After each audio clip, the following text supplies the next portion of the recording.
Sud Radio, l'œil de l'expert. L'œil de l'expert ce matin, c'est Louis Privat. Bonjour monsieur. Vous êtes le directeur, le propriétaire des Grands Buffets à Narbonne, qui connaissent un succès fou. C'est Christine Bouillot qui nous a donné cette information intéressante, selon laquelle vous aviez augmenté vos salariés de 30% il y a un peu plus de 2 mois. Alors on a, je crois que c'est l'information date d'hier, il y a 200 000 emplois à pourvoir dans l'hôtellerie et la restauration. Vous avez décidé et vous avez un discours assez iconoclaste par rapport à ce qui se passe dans l'hôtellerie et la restauration, à savoir cette pénurie de main d'œuvre. Et votre propos est de dire qu'il faut revaloriser ces salaires. Oui, c'est exact. Mais mon discours iconoclaste, elle est peut-être pour un court moment, parce que je me rends compte que maintenant les professionnels sont en train de suivre un petit peu l'exemple que j'ai proposé. Cela fait déjà maintenant 2 mois, vous le rappeliez. Ouais. C'est-à-dire que sur la paye du mois de janvier, mes collaborateurs ont pu vérifier une augmentation de 30% de leur pouvoir d'achat. Et nous sommes arrivés à ce résultat par le biais d'un contrat d'intéressement. Ouais. Donc la finalité, c'était bien évidemment de reconnaître la pénibilité de ces métiers qui, jusqu'à aujourd'hui, l'étaient peut-être pas tout à fait, enfin, n'étaient certainement pas suffisamment reconnus. Comment vous expliquez 200 000 emplois quand on connaît des restaurateurs, on voit la difficulté qu'il y a le salaire et il y a ce métier aussi qui aujourd'hui, alors le salaire en fait partie, n'attire plus, c'est un métier difficile et c'est vrai que le Covid est passé par là. Oui, le Covid a fait beaucoup de dégâts puisqu'on a constaté que pendant la période du Covid, plus de 230 000 professionnels avaient quitté la profession. Ouais.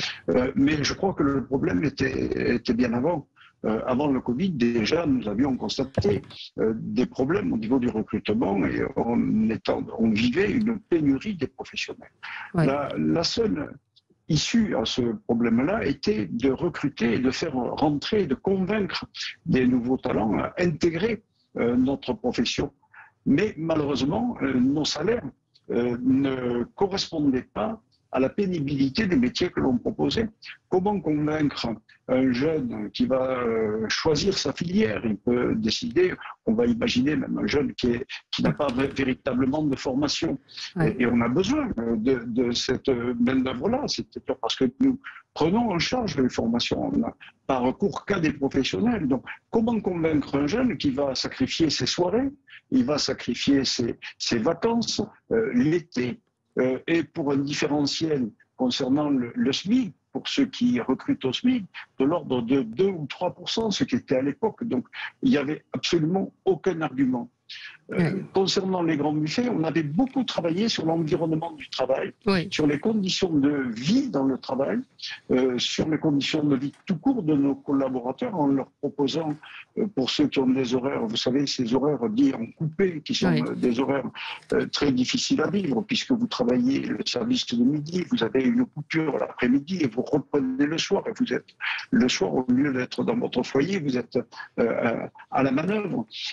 Eh bien, nous proposons à nos collaborateurs 3 jours de repos par semaine. Mais on s'est rendu compte que même avec une politique sociale très en avance, eh bien, les arguments n'étaient pas suffisants, bien que beaucoup de professionnels contestent le fait que le salaire était un élément déterminant. Moi, je maintenais que le salaire avait quelque chose de décisif dans le recrutement.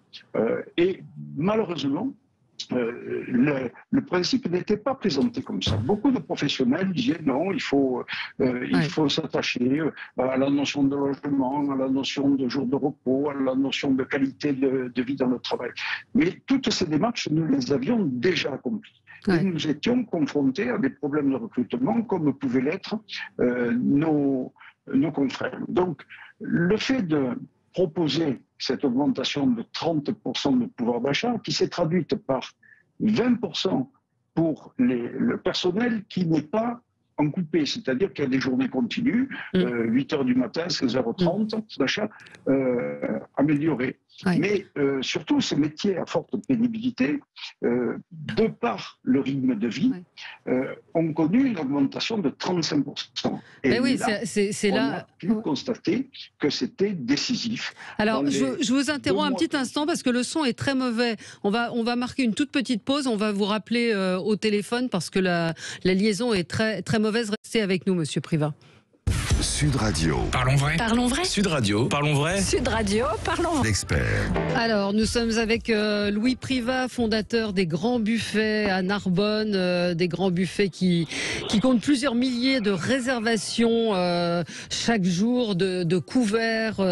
Parmi les clients, il y a des gens qui viennent de partout en France. Merci d'être avec nous, Louis Privat. On parlait de cette décision que vous avez prise d'augmenter de 20 à 30% vos salariés. Est-ce que ça a suscité un afflux de candidatures, cette annonce ? Alors déjà, ça a suscité beaucoup de joie auprès des collaborateurs qui ont vu leur rémunération augmenter de 35%, alors qu'ils n'avaient pas une attente particulière par rapport à leur rémunération. Ça, c'était un point extrêmement positif, parce que le premier recrutement que nous pouvons faire, c'est de conserver nos collaborateurs. Donc, sur ce point-là, ça a été un succès absolu. Sur le plan du recrutement, eh bien, il y a une pénurie de professionnels. Donc ça, on ne changera pas la donne. Il manque des professionnels et on ne peut pas les inventer.